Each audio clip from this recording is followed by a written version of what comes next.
Baik, bismillahirrahmanirrahim. Assalamualaikum warahmatullahi wabarakatuh. Waalaikumsalam warahmatullahi Waalaikumsalam. wabarakatuh. Selamat siang dan selamat bertemu kembali dalam perkuliahan metabolisme. Pada pertemuan hari ini, saya akan menyampaikan materi tentang pencernaan dan biosintesis protein. Jadi ini materi yang terakhir ya untuk mata kuliah metabolisme. Dan nanti setelah ini kalian tinggal presentasi, kemudian UAS ya. Jadi mengapa sih kita perlu menyampaikan atau membahas, pelajari tentang metabolisme protein ya, atau proses yang berkaitan dengan pencernaan dan biosintesis protein ini. Sebagaimana kita tahu bahwa protein itu merupakan senyawa makromolekul yang paling banyak terdapat di alam selain karbohidrat ya. Kalau karbohidrat itu kan penyusun jaringan tumbuhan ya, dari mulai daun, kayu, batang, ya, akar itu semua mengandung selulosa, karbohidrat, dan termasuk kelompok karbohidrat lainnya ya. Kemudian umbi-umbian gitu kan, terus apalagi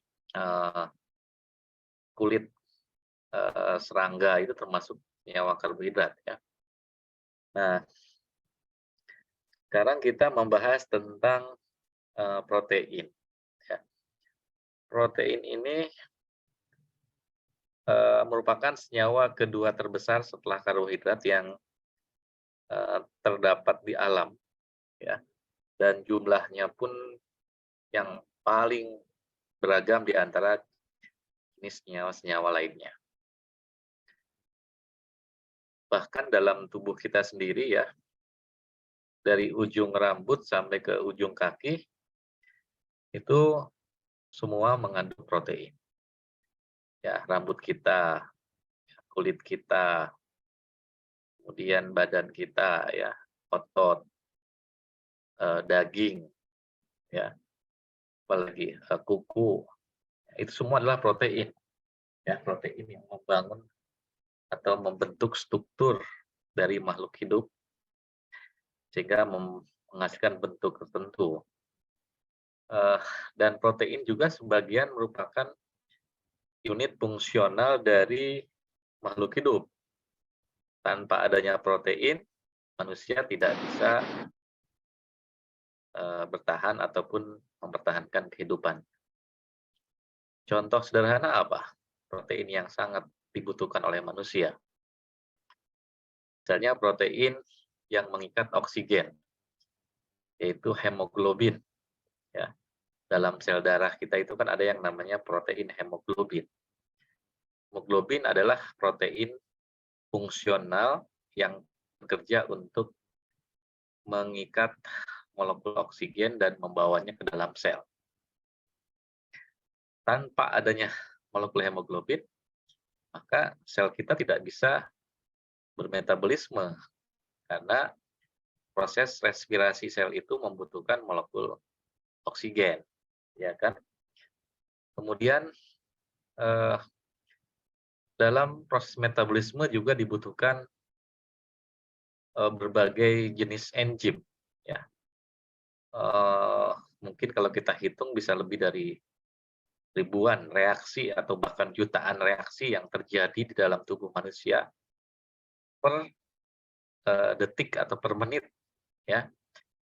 Tanpa kita sadari, tubuh kita itu bermetabolisme, ya, dari mulai proses peremajaan atau regenerasi sel, ya, kemudian proses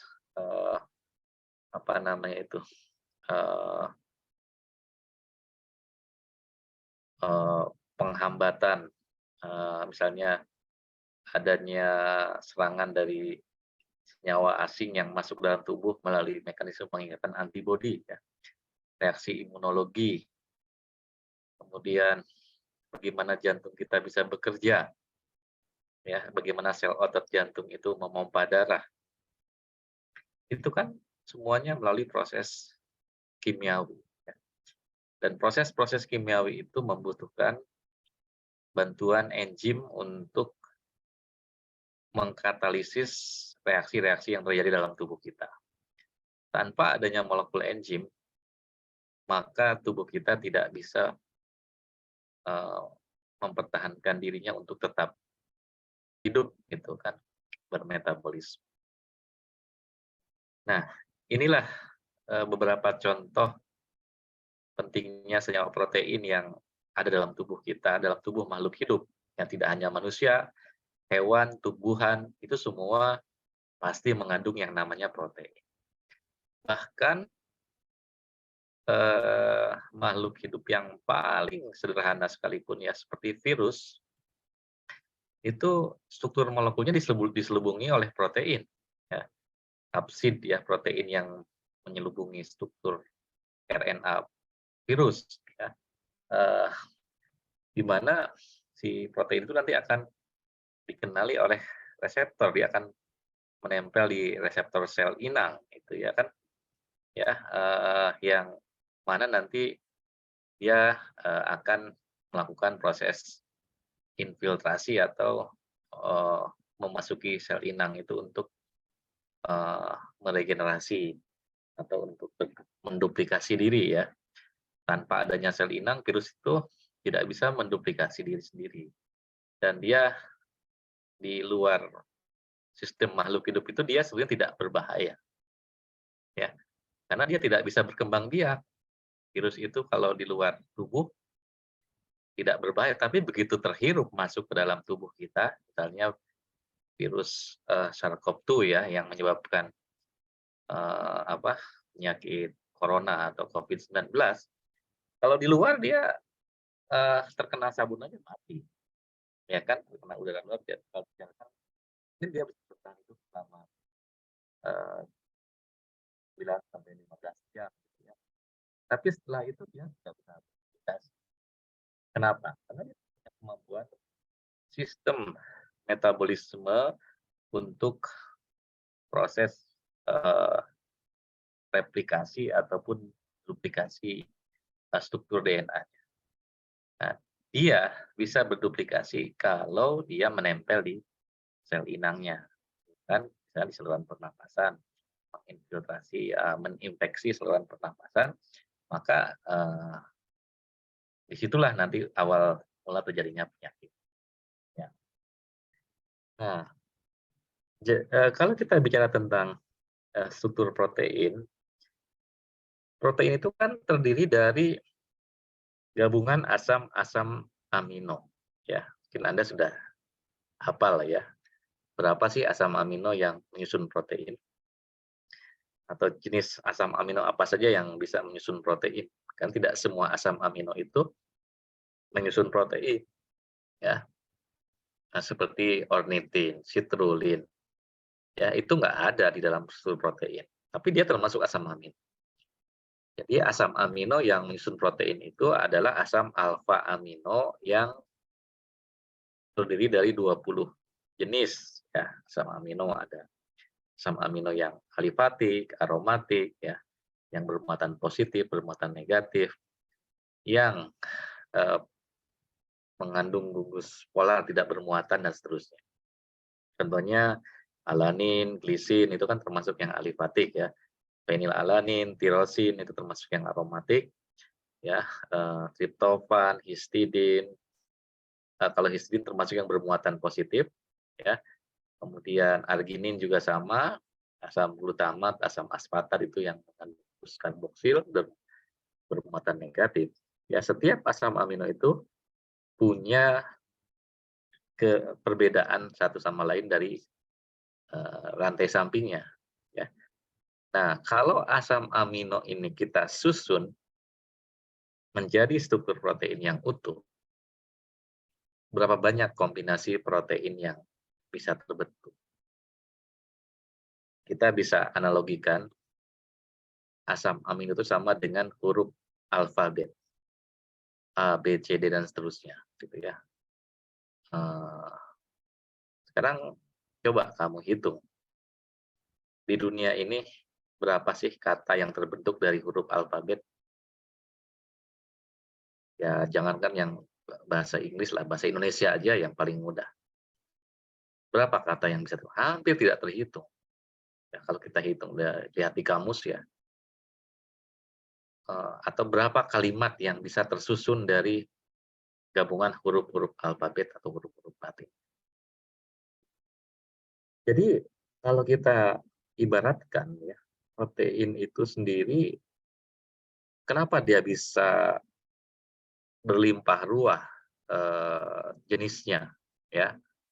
Karena penyusun protein itu sendiri, asam amino satu dengan yang lain itu bisa menghasilkan eh, kombinasi ataupun eh, susunan asam amino yang berbeda-beda satu protein dengan protein yang lain. Nah, itulah mengapa protein itu sangat banyak sekali di alam, ya, hampir tidak terhitung mungkin jumlahnya ya. Karena ya tadi dengan kombinasi susunan asam-asam amino yang satu sama lain berbeda, itu akan menghasilkan variasi jenis dan jumlah protein yang sangat beragam. Nah, variasi jenis dan jumlah protein yang ada di alam itu sangat tergantung pada susunan apa namanya ini, kode genetik yang ada di dalam molekul asam nukleat atau di sini adalah mRNA ya, yang mana setiap urutan 3 basa itu mengandung asam amino tertentu atau yang disebut sebagai kodon, di mana nanti susunan daripada kode genetik ini satu individu dengan individu yang lain itu sangat beragam sekali ya. Kalau kita hitung aja jumlah kromosom manusia itu kan ada 23 pasang kromosom ya, di dalam masing-masing kromosom terdapat ratusan sampai ribuan gen. Kalau berdasarkan hasil penelitian ya, dalam satu sel manusia itu tidak kurang dari 87 juta gen yang sudah diketahui urutan kode genetiknya atau yang sudah pernah diteliti lah ya. Dan itu belum semuanya, karena ada beberapa gen yang masih belum diketahui jenisnya ataupun fungsinya untuk mengkode protein apa gitu kan, atau bahkan mungkin dia tidak mengkode sama sekali. Nah, jadi disinilah nanti kita akan pelajari ya, bagaimana protein itu disintesis dalam tubuh kita ya, atau disintesis dibentuk dalam tubuh kita melalui rangkaian pesan genetik ya, atau transmisi informasi genetik yang dibawa oleh molekul mRNA dari DNA. DNA manusia sendiri kan kalau kita hitung mungkin hampir tidak terhitung juga ya jumlah. Nah, kalau kita ibaratkan misalnya kita ketik susunan bahasa DNA manusia itu dengan menggunakan huruf Times New Roman aja yang ukurannya 12 dengan spasi 1, itu dibutuhkan 10 jilid ensiklopedia yang jumlah halamannya 1000 lembar untuk menuliskan urutan bahasa DNA manusia yang ada di dalam 23 pasang kromosom. Jadi sangat-sangat banyak sekali. Nah, inilah yang menarik untuk dipelajari ya. Keragaman makhluk hidup itu bisa dipengaruhi karena perbedaan kode genetik yang dibawa oleh masing-masing molekul mRNA ketika dia dikonversi menjadi protein. Ya. Oke, namun sebelum kita mempelajari tentang biosintesis protein ini, saya ingin menjelaskan dulu yang sederhana ya terkait dengan protein itu datangnya dari mana sih? Ya, jadi protein yang ada dalam tubuh kita ini bisa berasal dari dua sumber. Bisa dari luar, bisa dari dalam. Ya, dari luar itu artinya yang protein yang kita konsumsi. Kalau yang di dalam protein yang disintesis oleh tubuh kita, gitu kan. Nah, protein yang kita konsumsi atau yang disebut sebagai dietary protein, protein yang ada di dalam makanan, itu ketika masuk ke dalam mulut kita, dia tidak bisa terurai secara enzimatik karena tidak punya enzim protease di dalam mulut ya. Hanya ada enzim amilase untuk menguraikan karbohidrat dalam air liur ya. Tapi kalau di cairan lambung ya, di situ ada yang namanya enzim pepsin ya. Pepsin ini salah satu golongan enzim protease yang memecah protein menjadi peptida-peptida pendek. Dan biasanya pepsin ini harus diaktifkan oleh pelepasan HCl ataupun cairan lambung ya yang bersifat asam sehingga mengaktifkan enzim protease tersebut untuk bisa menghidrolisis protein.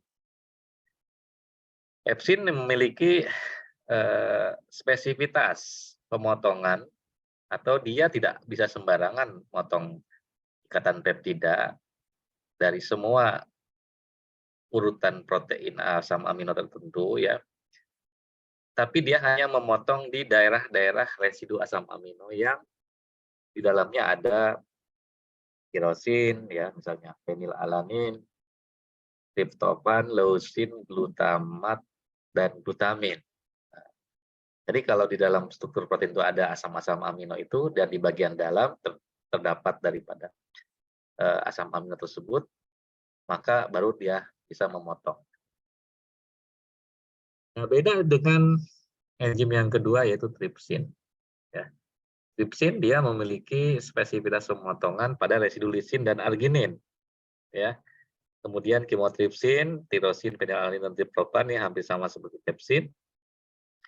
Karboksi peptidase itu motongnya di ujung terminal karboksi, sedangkan aminopeptidase enzim yang memotong residu ujung terminal amina.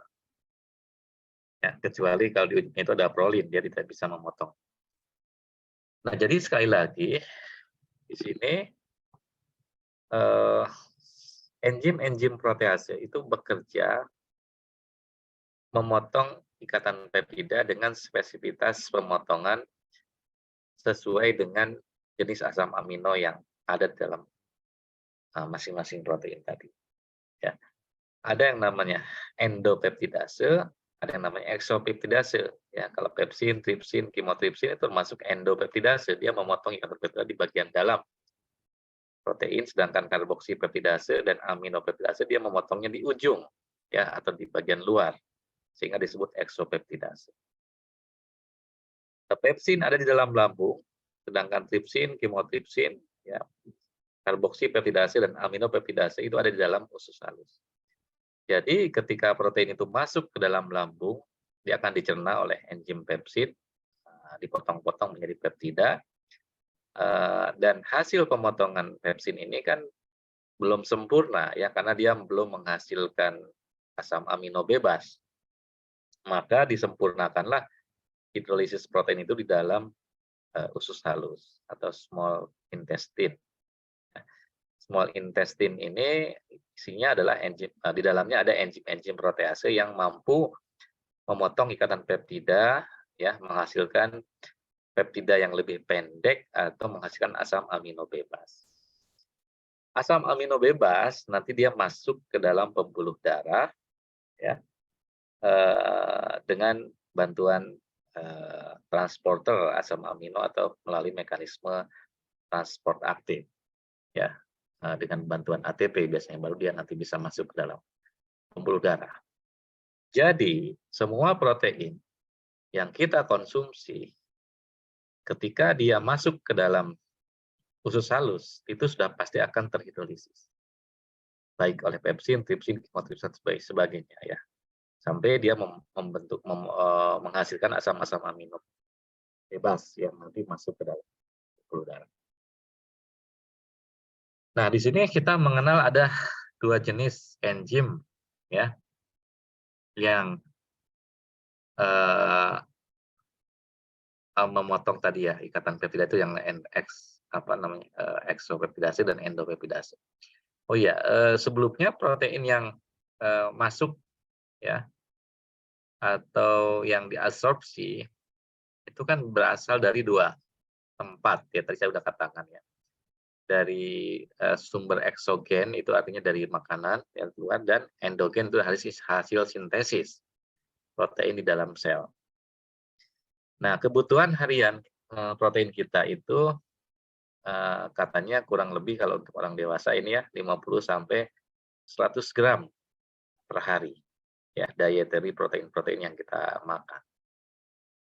Kemudian protein ini biasanya akan terdapat dalam keadaan terdenaturasi karena dia sudah dimasak ya, dan akan lebih mudah di hidrolisisnya, digestnya karena dia sudah terbuka strukturnya. Kemudian kurang lebih 30 sampai 100 gram per hari protein itu dihasilkan ya melalui sistem digestive enzyme ya. Jadi enzim yang mendigest protein itu yang mungkin berasal dari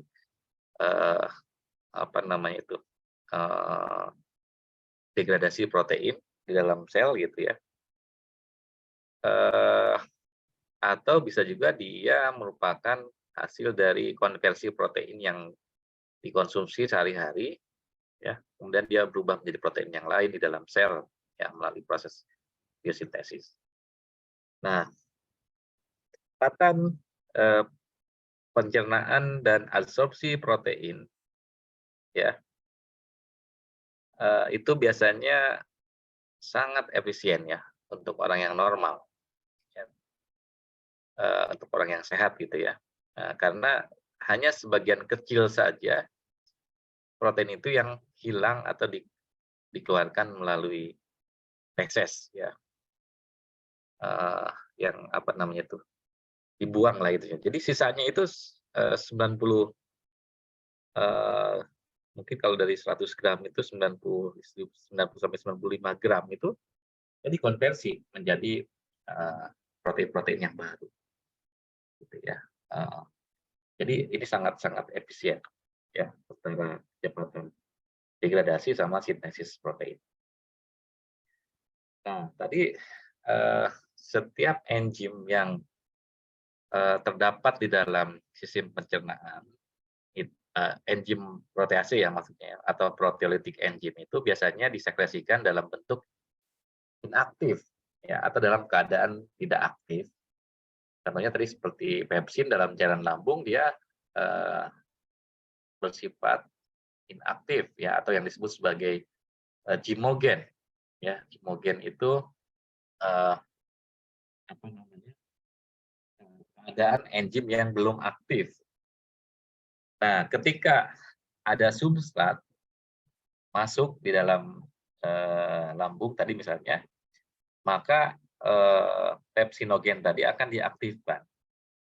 Ya, akan diaktifkan dengan bantuan tadi ada cairan lambung ya, asam klorida dan gastrin, itu yang nanti akan mengkonversi pepsinogen tadi menjadi pepsin.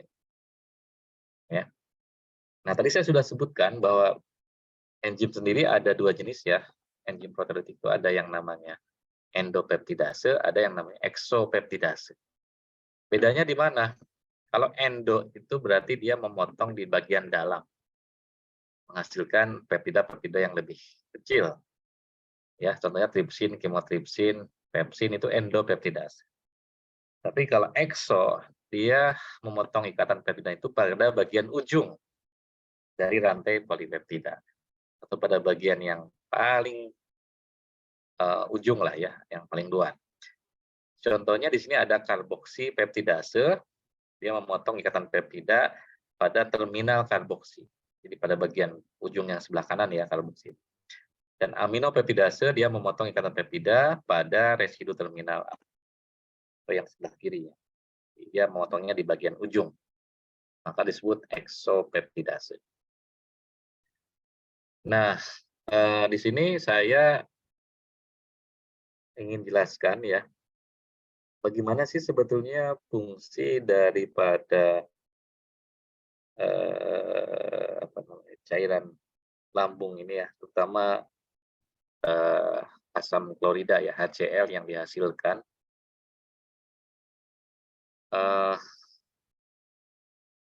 Dan enzim protease dalam keadaan inaktif tapi pepsinogen. Ya.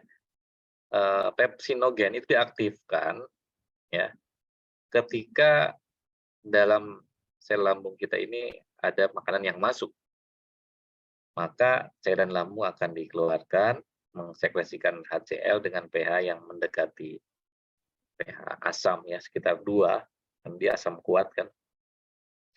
Nah, sehingga pelepasan molekul HCl ini bisa menyebabkan terjadinya denaturasi protein, sekaligus dia juga bisa membantu menekan pertumbuhan mikroba atau mematikan ya, killing the certain microorganism, mematikan mikroba yang ada di dalam cairan lambung kita ya. Dengan adanya HCl ini kan sifatnya asam, maka mikroba bisa mati dan nggak tumbuh. Kemudian selain dia menekan pertumbuhan mikroba, tadi kan dia bisa mengaktifkan ya, enzim pepsinogen tadi menjadi pepsin.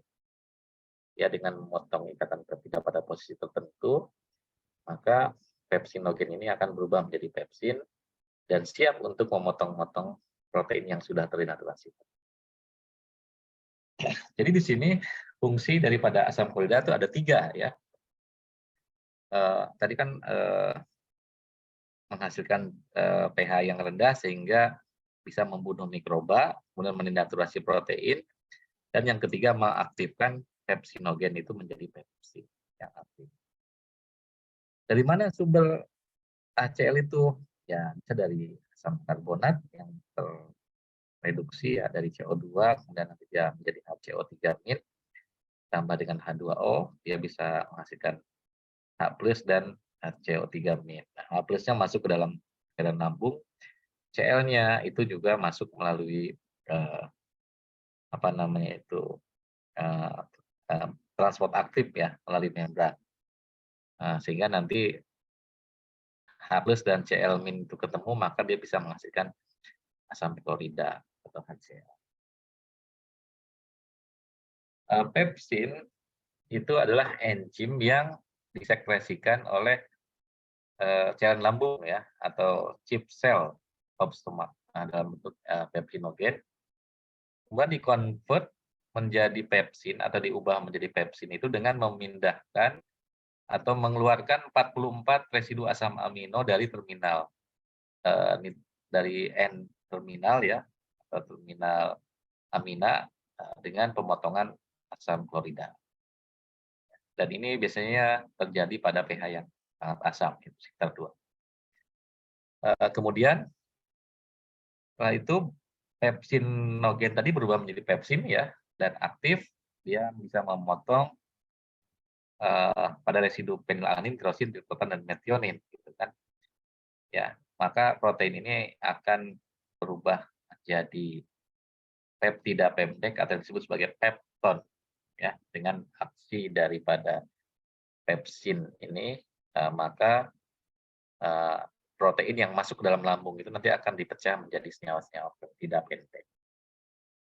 Ini konversinya tadi dibantu oleh asam klorida ya untuk mengaktifkan enzim. Nah, dalam kasus orang yang punya penyakit mah Anda tahu ya orang yang punya penyakit mah itu gimana. Walaupun tanpa dirangsang oleh makanan yang masuk, orang yang punya penyakit mah kalau dalam kondisi dia telat makan gitu ya, atau eh, dalam keadaan stres ya, stres akibat berbagai faktor gitu ya, maka asam lambung itu bisa naik, bisa terlepas dengan sendirinya, walaupun tidak ada substrat protein yang masuk ke dalam lambung. Akibatnya apa? Kalau HCl itu keluar, maka pepsinogen ini akan aktif menjadi pepsin. Sementara substratnya nggak ada. Makanya orang yang punya penyakit MA ini kalau dia lagi perih lambung harus buru-buru makan. Supaya apa? Supaya si pepsinnya itu tidak memotong-motong dinding sel lambung ya. Kalau dia sampai bekerja menghidrolisis permukaan atau dinding sel bagian dalam lambung, itu akan terjadi iritasi lambung. Itulah yang menyebabkan kenapa orang yang punya penyakit MAH itu sering merasa perih di bagian lambungnya, karena dia pepsinnya bekerja di luar kendali. Artinya walaupun nggak ada makanan, dia tetap aktif itu karena cairan HCl-nya dikeluarkan, dan itu pemicunya bisa dari faktor stres gitu kan, dan lain sebagainya. Itulah yang menyebabkan penyakit MAH ya, yang sering terasa perih karena adanya iritasi di lambung tadi. Nah, kemudian selain HCl, biasanya kalau pada bayi ya, itu ditemukan yang namanya renin ya. Renin itu membantu proses pencernaan kasein, ya, protein susu yang terdapat di dalam ASI gitu ya, menjadi kalsium para kaseinat. Nah, ini biasanya si renin ini bisa lebih efektif didigest itu oleh pepsin ya. Tapi karena lambung bayi itu kan masih lemah, biasanya dia belum bisa menghasilkan HCl ya. HCl itu diberikan pada orang-orang yang sudah dewasa gitu kan. Makanya renin ini kalau sudah dewasa nggak ada. Jadi dia hanya ada di anak balita atau bayi-bayi yang itu untuk membantu proses pencernaan protein susu ya, dengan mengaktifkan pepsin tadi, bukan dengan HCl. Nah, kemudian setelah masuk ke dalam lambung, kan tadi protein itu dipecah menjadi peptida, lalu peptida-peptida pendek tadi di hidrolisis lebih lanjut ya, disempurnakan di dalam pankreas, di dalam usus halus ya, di mana nanti di sini ada peranan daripada cairan pankreas ya, dalam suasana basah di atas pH 8 ya, sekitar 8 ya. Maka sekresi cairan pankreas ini biasanya diaktifkan oleh hormon yang membantu proses pencernaan ya, seperti kolestokinin dan pankreozimin ya. Itu enzim-enzim yang hormon yang membantu meningkatkan pelepasan cairan pankreas. Nah, cairan pankreas ini biasanya dia dalamnya mengandung enzim-enzim peptidase juga, enzim-enzim protease ya, endopeptidase ya, seperti tripsin, kimotripsin ya. Kemudian ada karboksipeptidase yang eksopeptidase ya, sama aminopeptidase. Ini juga sama, dia disekresikannya dalam keadaan tidak aktif ya, di dalam cairan pankreas ini dia berada dalam bentuk zymogen. Zymogen itu enzim yang belum aktif. Di sini ada tripsinogen, kimotripsinogen ya, proelastase, prokarboksipeptidase, itu semua harus diaktifkan. Diaktifkannya oleh apa? Nah, diaktifkannya biasanya di sini oleh pemotongan enzim apa namanya chymotrypsin ya. Sehingga trypsinogen menjadi tripsin dan seterusnya. Ya, biasanya dipotong pada daerah posisi asam amino tertentu. Di sini misalnya yang warna kuning ini dibuang sehingga nanti terbentuk enzim tripsin yang aktif. Ya, itulah mekanisme aktivasi dari enzim peptidase.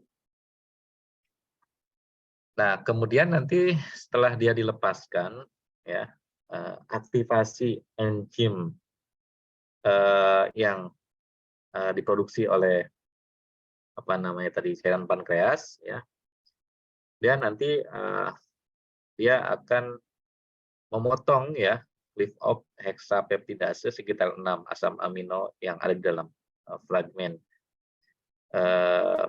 protein tadi ya pada daerah N-terminal. Itu untuk trypsinogen ya, sehingga dia bisa menghasilkan tripsin dan enzimnya bersifat aktif. Nah, kemudian nanti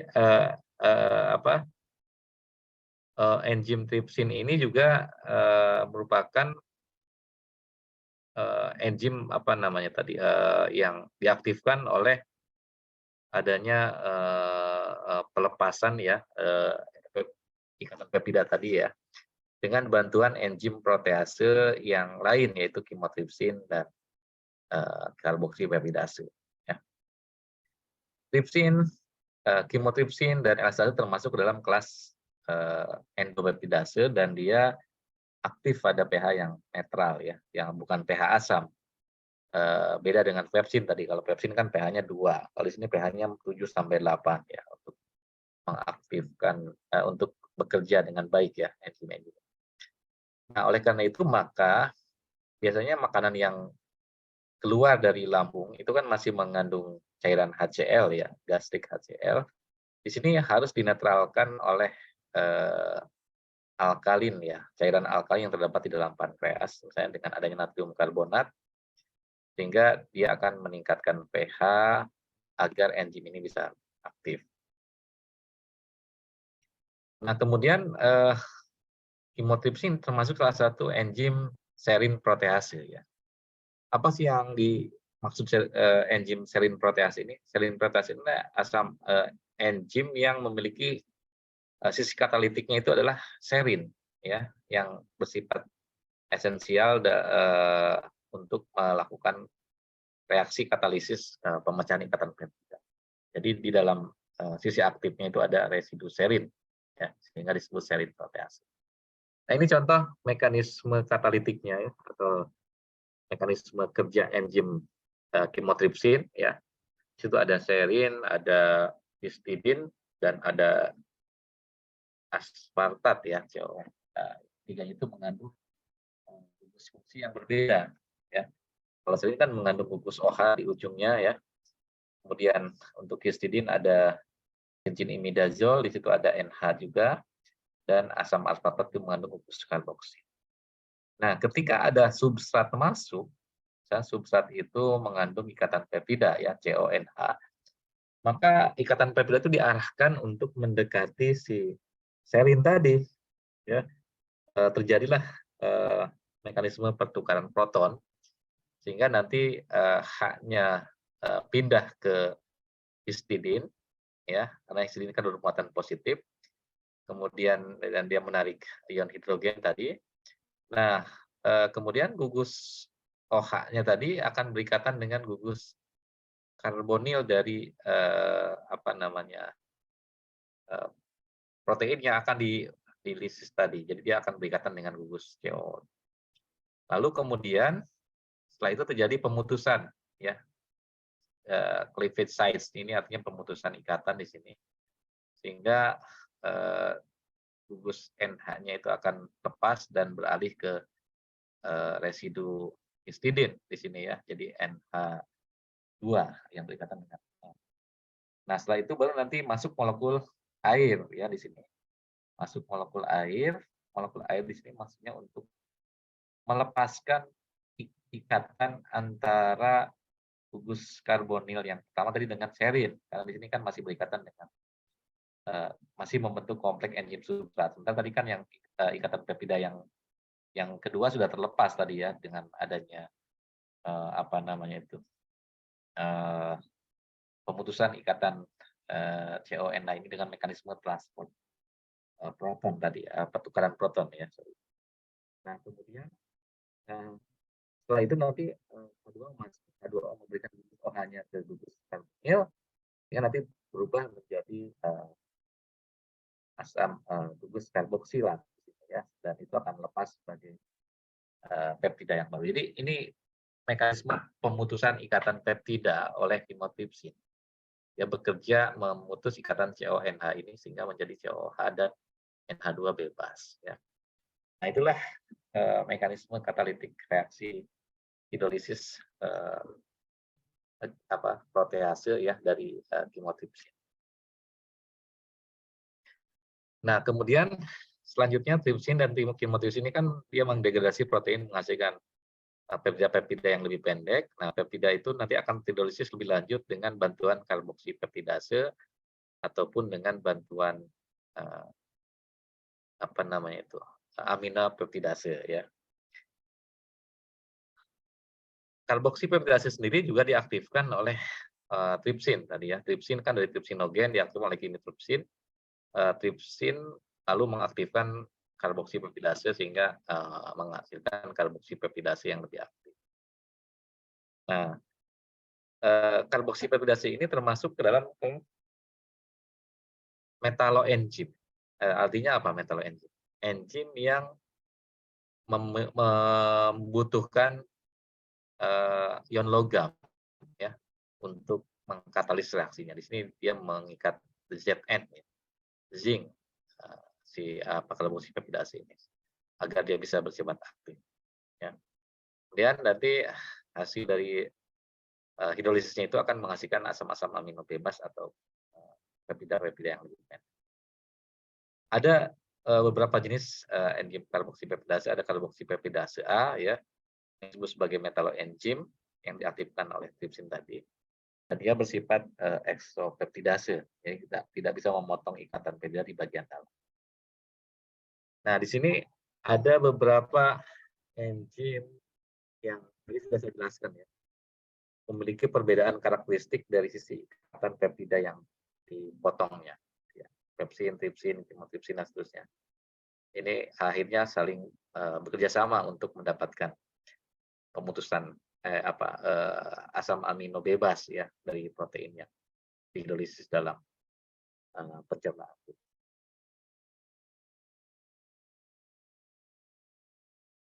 Oke, kemudian yang berikutnya ada yang namanya aminopeptidase.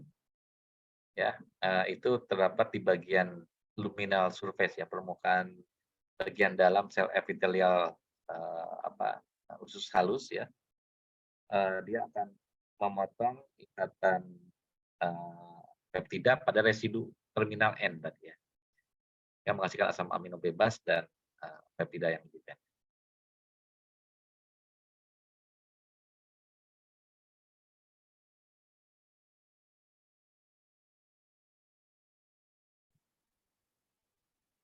Biasanya selain menghasilkan asam amino ya, mekanisme hidrolisis protein itu juga akan menghasilkan yang namanya peptida-peptida pendek seperti dipeptida atau tripeptida ya. Ini juga bisa langsung masuk ke dalam pembuluh darah ya biasanya, tergantung dari mekanisme pengangkutan. Nah, ini mekanisme absorpsi dari asam amino ya, dari usus halus lumen intestin ke sel enterosit ya. Enterosit ini bagian dari sel pembuluh darah ya, pembuluh darah vena ya. Jadi transportnya ini membutuhkan energi ya. It is an energy requiring process. Jadi proses yang membutuhkan energi karena transport asam amino itu tidak bisa melalui proses difusi. Jadi dia harus ada molekul pembawanya dan di situ ada energi yang dibutuhkan dari pelepasan gugus fosfat atau hidrolisis ATP menjadi ADP. Ada beberapa kelompok senyawa pembawa protein ya, seperti untuk yang netral, asam amino basa ya, yang mengandung gugus amino dan seterusnya itu memiliki perbedaan carrier yang akan membantu memasukkan asam amino itu ke dalam pembuluh darah. Nah, jadi kalau kita simpulkan ya, makanan yang kita konsumsi atau foodstuff itu mengandung protein, di mana nanti protein ini akan dihidrolisis oleh pepsin di dalam lambung ya dengan bantuan HCl. Namun di sini hasil hidrolisis itu masih menghasilkan large polipeptida sehingga perlu disempurnakan lagi dengan enzim-enzim yang dihasilkan oleh cairan pankreas, tripsin, kimotripsin, dan karboksipeptidase. Terakhir, ya, untuk memastikan bahwa semua peptida itu sudah terhidrolisis atau belum, maka ditambahkanlah enzim aminopeptidase atau karboksipeptidase untuk memecah ikatan peptida di antara dua atau lebih asam amino. Baru nanti asam amino itu akan masuk ke dalam pembuluh darah ya, dan ditransportasikan ke sel hati ya, dan pembuluh vena. Minum dulu.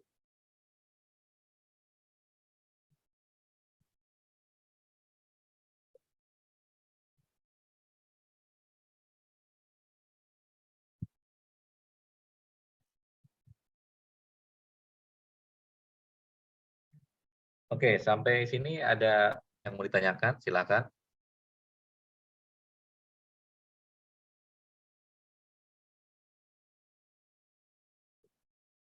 Baik, kalau tidak ada kita lanjutkan lagi. Nah, di sini ada mekanisme transport aktif dari asam amino ya. Jadi dengan bantuan molekul carrier ya, aktif transporter ini asam amino bisa masuk. Kemudian dia akan terdistribusi di antara lumen intestinal, cairan bagian dalam lambung halus untuk menuju ke pembuluh darah. Ini difasilitasi oleh transporter atau senyawa pembawa tadi. Kemudian absorpsi daripada asam-asam amino ini dipengaruhi oleh beberapa senyawa ya, contohnya seperti glutathione. Glutathione ini biasanya akan bereaksi ya untuk membantu proses penyerapan asam-asam amino yang dibutuhkan ya di dalam sel halus ya, tubula ginjal maupun di dalam sel otak ya. Nah, dia dibantu oleh gamma glutathione cycle ini ya, dengan menggunakan glutathione cysteine ya. Saya kira nggak terlalu penting, kita lewat saja. Nah, ada beberapa penyakit yang disebabkan karena kelainan dalam mendegradasi protein ya, atau proses pencernaan protein ya. Biasanya pencernaan protein ini sangat dipengaruhi oleh ketidakmampuan enzim protease untuk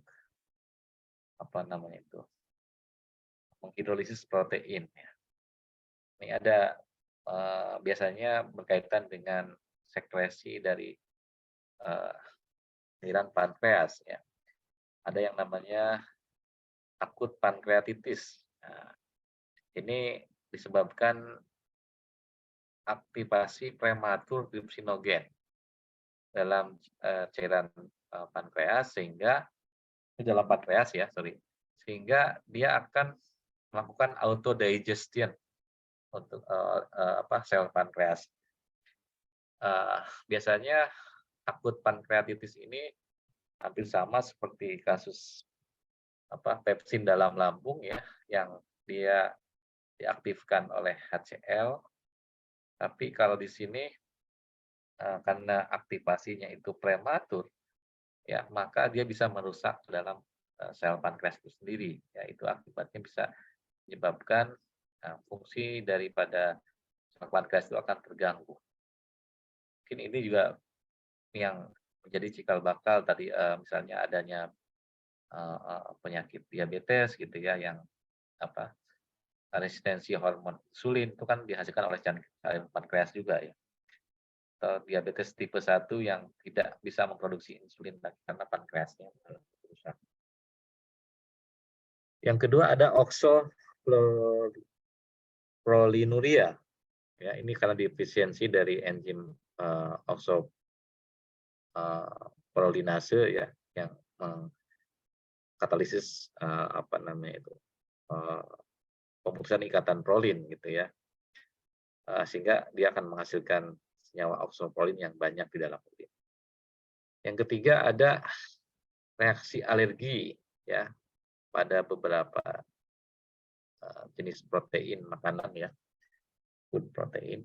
Ya sering kita dengar ada sebagian orang yang ketika makan udang atau makan seafood itu langsung ada yang gatal-gatal atau apa gitu. Itu karena adanya pemicu alergen yang dihasilkan dari pemecahan molekul protein yang tidak tuntas, ya, partially digest protein.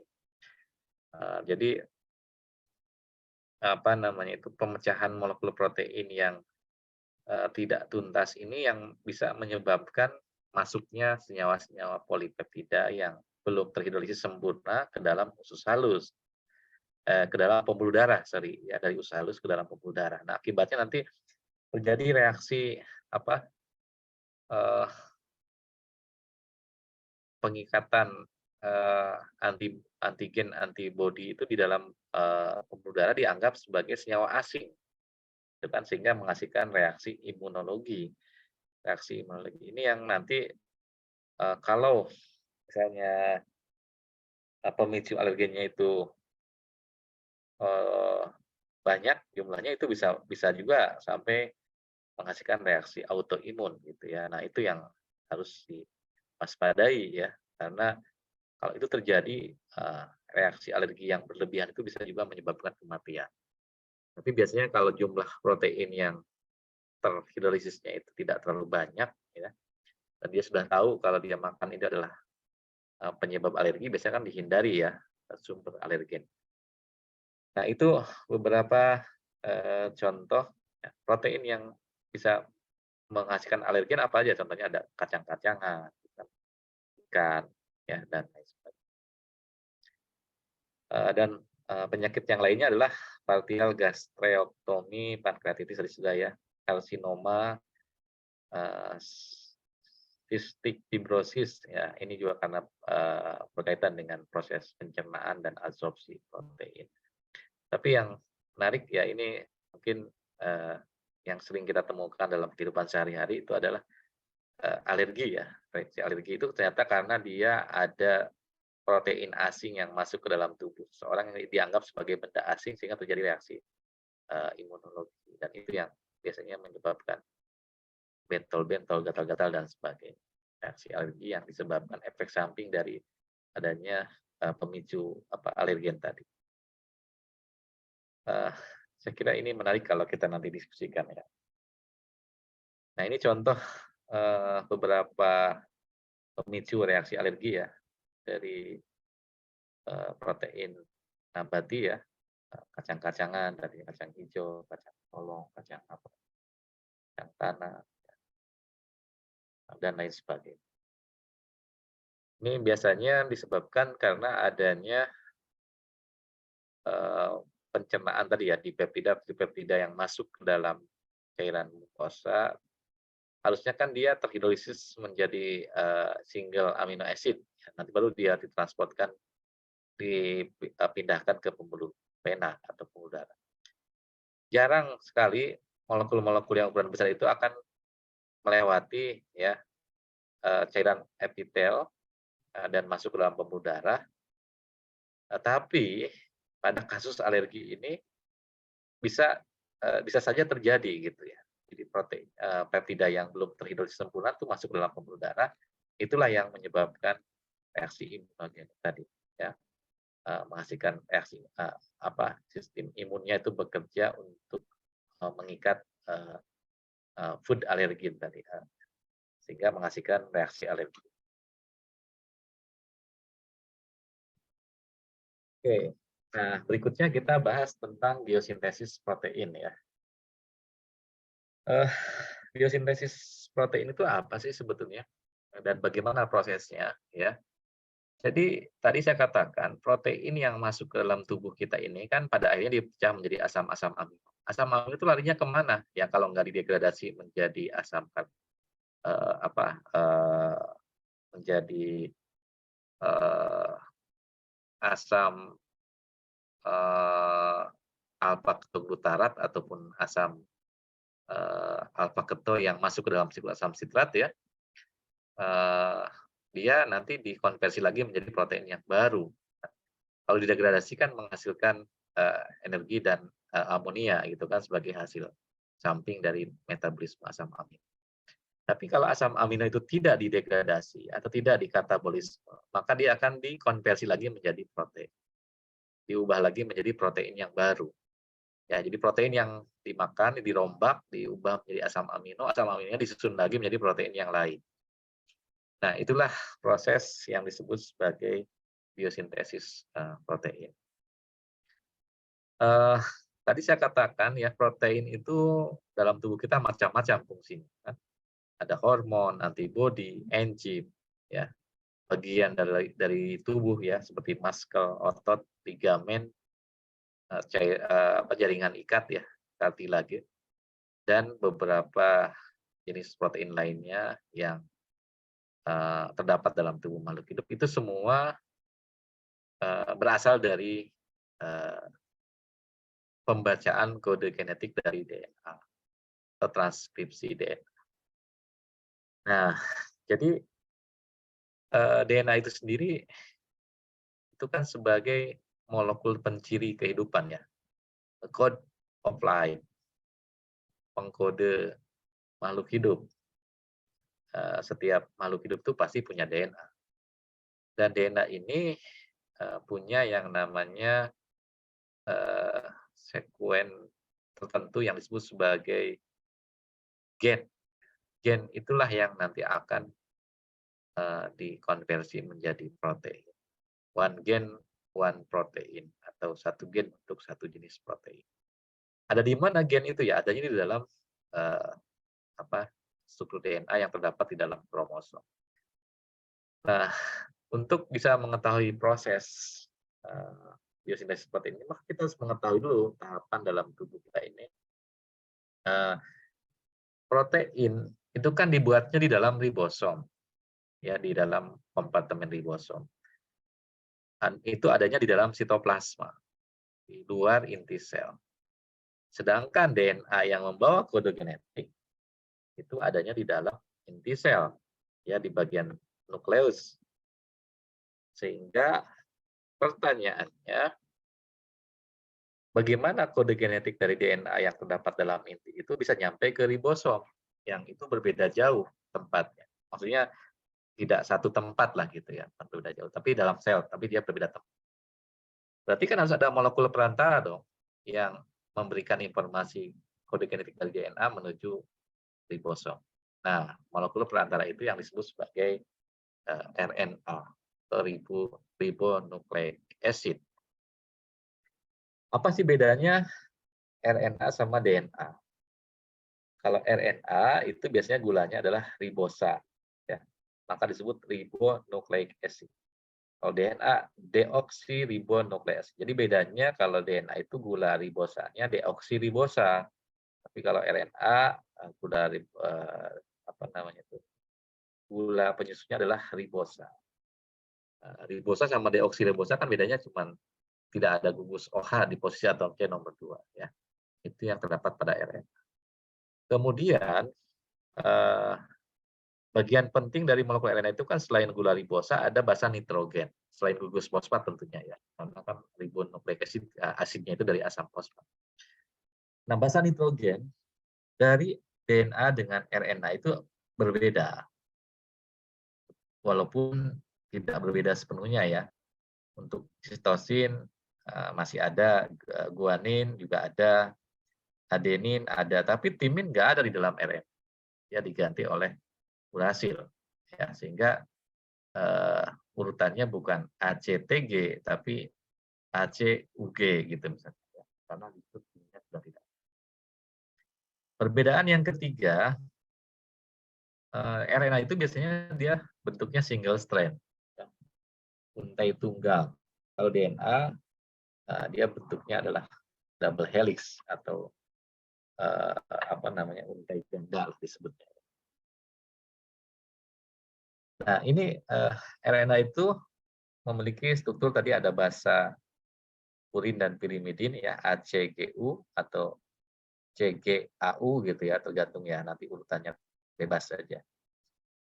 Kemudian ada gugus fosfat dan ada gula ribosa. Namun di dalam fungsinya RNA itu sendiri terbagi menjadi 3. Ya. Ada yang disebut messenger RNA atau mRNA, ya dia fungsinya pembawa pesan. Ya. Dari kode genetik yang ada di dalam DNA menuju ribosom itu ya mRNA yang nanti akan membawa kode genetik. Yang kedua, ada yang namanya ribosomal RNA. Kalau ribosomal RNA udah kelihatan dari namanya, dia adalah RNA yang terdapat di dalam ribosom. Nah, fungsinya untuk apa? Nanti akan kita jelaskan. Ya. Yang ketiga, ada yang namanya transfer RNA atau tRNA. mRNA, rRNA, tRNA. Apa bedanya? Fungsinya memang masing-masing punya berbeda. Kalau transfer dia memindahkan gugus asam amino sesuai dengan kode genetik yang dibawa oleh mRNA. Nah, sekarang bagaimana proses itu berlangsung? Ya, jadi di sini kita bisa melihat ya bahwa RNA itu sendiri berasal dari DNA yang dikode di dalam gen ya. Ada yang namanya rRNA, mRNA nanti yang membawa kode genetik dan tRNA yang nanti akan membantu proses biosintesis protein. Nah, semuanya itu di kodenya oleh DNA ya, baik rRNA, mRNA maupun tRNA. Apa perbedaannya molekul mRNA dengan tRNA ini? Jadi perbedaannya, persamaannya semuanya sama-sama mengandung gugus basa AU, GC ya, adenin, urasil, guanin, dan sitosin. Kalau namanya RNA pasti kan gugus basanya seperti itu ya. Tapi dari sisi namanya itu jelas beda. Ya. Kalau messenger itu kan untuk membawa pesan genetik, kalau transfer untuk memindahkan asam amino. Ya. Jadi ditranskripsikan oleh DNA yang terdapat dalam inti, kemudian dilepaskan menuju ribosom untuk terjadinya proses translasi. Nah, setiap kode genetik itu terdapat di dalam kodon ya, yang ada di dalam mRNA. Apa sih kodon itu? Kodon itu adalah triplet bahasa DNA yang mengkode satu asam amino tertentu. Ya, terdiri dari tiga urutan nukleotida ya, yang mengkode asam amino. Sedangkan di dalam tRNA, kalau kodon adanya di dalam mRNA ya, tapi antikodon itu terdapatnya di RNA. Dan antikodon ini adalah pasangannya dari kodon mRNA. Jadi misalnya kalau kita punya kodon GCC, ya, maka antikodonnya adalah CGG atau GGC, dibalik ya dari kiri ke kanan, dari kanan ke kiri. Kodon dan antikodon ini harus bersifat komplement karena dia akan membaca kode genetik ini sesuai dengan urutan dari masing-masing kodonnya, sehingga nanti asam aminonya beda-beda tergantung dari jenis kodonnya tadi. Jadi kalau antikodonnya nggak komplement ya nggak akan nempel. Kan? Dan mRNA ini biasanya memiliki struktur simple strand atau untai tunggal yang bentuknya lurus lah gitu ya, relatif lurus. Sedangkan tRNA itu dia membentuk struktur seperti biji cengkeh ya, clover shape, seperti bunga cengkeh. Ya. Kemudian Biasanya kalau mRNA itu setelah selesai translasi dia akan dihancurkan, sedangkan RNA itu bisa diaktifkan kembali ya dengan asam amino baru setelah proses translasi. Nah, apa sih yang dimaksud dengan apa namanya ini triplet DNA ya atau codon ini ya? Dia spesifik untuk mengkode satu asam amino. Kita mungkin bisa melihat di sini ya mana kode genetik. Ada kode genetik.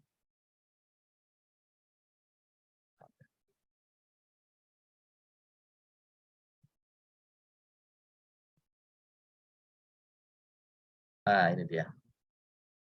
Jadi kode genetik itu apa sih? Kode genetik adalah triplet bahasa atau 3 urutan bahasa yang membentuk kombinasi, tepatnya ada 64 kombinasi yang bisa dihasilkan dari urutan bahasa tadi. Kan bahasa itu ada A, C, U, G ya. Kalau kita buat kombinasinya, misalnya A, C, U, A, U, G, C, U, G, A, U, A, U, U, A, dan seterusnya. Itu kan menghasilkan 4 pangkat 3. Karena di situ kan ada 4 nukleotida dengan kombinasi 3 urutan hurufnya, sehingga 4 kali 4 kali 4 kan sama dengan 64 kombinasi. Dari mana sih kok bisa muncul 64 kombinasi? Ini adalah hasil eksperimen ya. Kalau kita ibaratkan aja misalnya satu kodon itu mengkode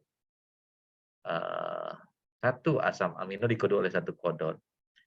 Karena jumlah asam amino dalam protein itu yang menyusun protein itu ada 20, maka minimal harus ada 20 kodon ya yang sesuai dengan jenis asam aminonya. Nah, kalau kita kombinasikan 4 pangkat 1, misalnya A untuk alanin, C untuk sistein, U untuk apa gitu ya. Hanya ada 4 asam amino yang terkode, 4 pangkat 1 kan nggak mungkin, padahal asam amino ada 20. Bagaimana kalau 4 pangkat 2? Kita kombinasikan 2, A, C, A, U, A, G, C, C, C, U, C, G, dan seterusnya. Itu hanya ada 4 kali 2, 8. Sorry, 4 pangkat 2, 16. 16 kode genetik, sementara asam amino ada 20. Berarti ada asam amino yang tidak terkode dong. Nah, ternyata hasil eksperimen menunjukkan bahwa kode genetik itu memang terdiri dari triplet bahasa, bukan 2, bukan doublet, bukan hanya 1. Ya, tapi dia merupakan kombinasi dari 3 bahasa ya. Sehingga di situ ada, kita lihat di sini untuk fenilalanin ya, UUU itu mengkode fenilalanin, UUC, UUA, UUG itu mengkode leucin dan seterusnya. Dan di sini ternyata ada beberapa asam amino yang memiliki lebih dari satu kodon. Gitu kan? Ya, ada yang dikode oleh lebih dari satu kodon. Tapi ada yang lebih khas lagi di sini ya. Dari 64 kombinasi kode genetik tadi ya, ada satu kodon yang memang dia khusus untuk memulai proses translasi, yaitu metionin. Kodon pemula disebutnya ya, start kodon, atau itu AUG. AUG itu pasti dia untuk mengkode metionin, tidak bisa yang lain. Ya. Itu biasanya digunakan sebagai kodon pemula. Lalu yang kedua, ada lagi yang namanya kodon stop. Nah, contohnya UAA, UAG, UGA. Ini tidak mengkode asam amino apapun. Kalau nanti enzim RNA polimerase itu ketemu dengan apa namanya, bukan RNA polimerase ya, sorry, enzim peptidil transferase itu ketemu dengan UAA, UAG, atau UGA, maka di situ tRNA itu tidak akan menempel. Tapi yang akan menempel adalah faktor terminasi untuk memberikan sinyal bahwa proses translasi itu telah berakhir. Stop sampai situ, itu maksudnya. Itu makanya disebut sebagai stop codon. Itulah apa namanya itu asal mula ya kode genetik itu ada 3 itu dari sini. Oke, kemudian kita belajar tadi gambaran umum tentang sintesis protein ya. Jadi protein ini bisa disintesis di dalam sel, di dalam ribosom. Dan ada beberapa komponen penting yang dilihat supaya reaksi ini bisa berjalan. Ya, setidaknya 1, 2, 3, 4, 5, 6 jenis komponen yang harus ada di proses biosintesis protein. Proses biosintesis protein itu adalah merupakan penerjemahan kode genetik yang dibawa oleh mRNA menjadi untaian polipeptida melalui penyalinan kode genetik yang terdapat pada mRNA yang bersifat komplement dengan asam amino dari polipeptida tersebut. Karena komplementernya disesuaikan dengan tRNA-nya tadi ya. Maka di sini ada beberapa faktor yang mendukung terjadinya proses biosintesis protein. Yang pertama ada molekul mRNA. Kedua, RNA, ribosom. Kemudian ada yang namanya protein faktor inisiasi, protein faktor elongasi, dan protein faktor terminasi. Nah, ini gambaran lebih jelasnya ya. Jadi untuk terjadinya proses biosintesis protein, kita harus memiliki pertama ada molekul mRNA. mRNA ini adalah molekul yang membawa kode genetik yang ditranskripsikan dari DNA tadi ya, dari inti sel menuju ribosom. Nah, di dalam mRNA ini ada urutan-urutan basa triplet ya yang disebut sebagai kodon sesuai dengan urutan asam amino tertentu. Tadi kan sudah saya jelaskan ya kodon-kodonnya apa saja. Kemudian selain mRNA ada tentunya ribosom ya sebagai tempat berlangsungnya sintesis protein karena sintesis protein hanya terjadi di dalam ribosom. Kalau di luar ribosom nggak bisa terjadi, kan enzim-enzimnya juga di situ ya terlibat. Kemudian yang ketiga harus adanya kodon tadi ya, kodon sebagai tempat menempelnya tRNA sesuai dengan urutan triplet basa nukleotida. Lalu ada protein faktor inisiasi, elongasi, dan terminasi. Selain molekul tRNA yang akan membawa asam amino satu dengan yang lain sesuai dengan urutan kode genetik. Nah, inilah beberapa komponen yang terlibat dalam biosintesis protein. Ya, sebelum kita masuk ke biosintesis, mungkin Anda pernah mendengar istilah dogma sentral transmisi informasi genetik. Apa sih yang dimaksud dengan dogma sentral ini? Jadi yang namanya pemindahan atau aliran informasi genetik itu terjadi melalui 3 tahapan, yaitu replikasi, penggandaan DNA induk menjadi DNA anak yang bersifat identik. Ini contohnya dalam pembelahan sel gitu ya, dalam pembuahan dan seterusnya ya. Kemudian nanti DNA itu juga bisa mengalami transkripsi, pengubahan molekul DNA menjadi mRNA, dan mRNA ini nanti akan masuk ke dalam ribosom untuk ditranslasikan menjadi protein. Setiap makhluk hidup itu pasti mengalami yang namanya transmisi informasi genetik. Dari mulai bakteri sampai manusia, sampai makhluk yang lebih kompleks, ini mengalami yang namanya dogma sentral ini. Jadi ini adalah dogma kehidupan yang berlaku untuk semua makhluk hidup. Replikasi, ya, transkripsi dan translasi itu adalah bagian dari aliran informasi genetik.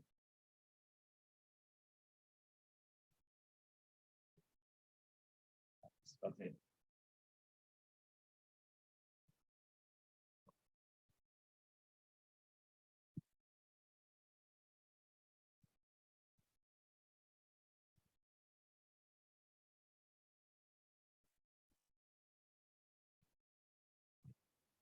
Baik, berikutnya.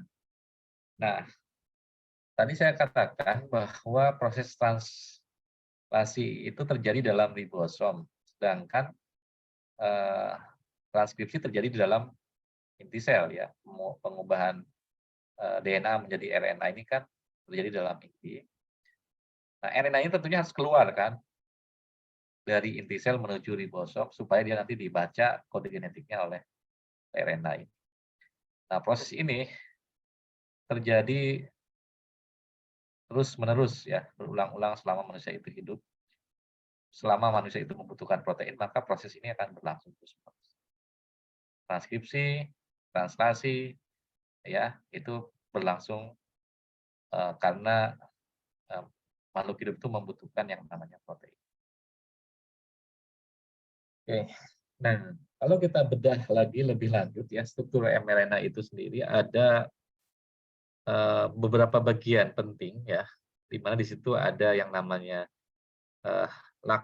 promotor atau operator, tempat berlangsungnya proses transkripsi ya dari molekul DNA ini ya, di mana nanti DNA ini nanti akan dibaca ya di bagian yang disebut sebagai sisi transkripsi ya atau transcription start ya, bagian mana yang nanti akan dikode menjadi mRNA ya.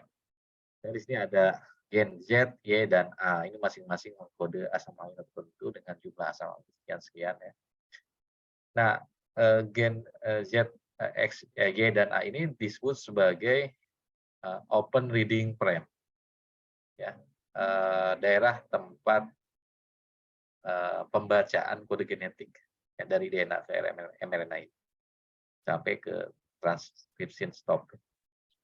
Nah, kemudian di masing-masing gen itu sendiri ada yang namanya apa namanya itu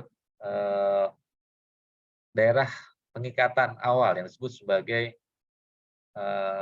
Saindel-Garneau region, ya, tempat menempelnya gen ini di dalam struktur rRNA. Ya, jadi kalau dia sudah ditranskripsi menjadi mRNA, maka daerah tempat untuk memulainya proses translasi ini diawali dengan yang disebut sebagai daerah Saindel-Garneau region ya atau SDR. Ini biasanya ada di sekitar beberapa puluh nukleotida sebelum di kodon pemula ya. Ada. Daerah Saindel-Garneau ini berbeda-beda untuk setiap gen ataupun setiap makhluk hidup ya. Karena dia sangat spesifik tadi. Kemudian selain tadi open reading frame ya, kita juga mengenal istilah non coding region. Jadi dalam struktur DNA itu ada yang namanya polindrom ya. Polindrom itu DNA tapi dia tidak mengandung tidak kode asam amino tertentu. Ya. Itu yang disebut sebagai non coding region tadi. Nah, sedangkan coding region itu ya yang mengkode protein ya, yang menghasilkan enzim, hormon dan sebagainya. Nah, uniknya di dalam tubuh makhluk hidup ini kita belum mengetahui pasti ya batasannya mana coding region, mana yang non coding region, walaupun ada beberapa yang sudah diketahui ya fungsinya di dalam sel. Makanya yang sekarang masih menjadi perhatian para peneliti itu adalah bagaimana kita bisa membaca kode genetik itu untuk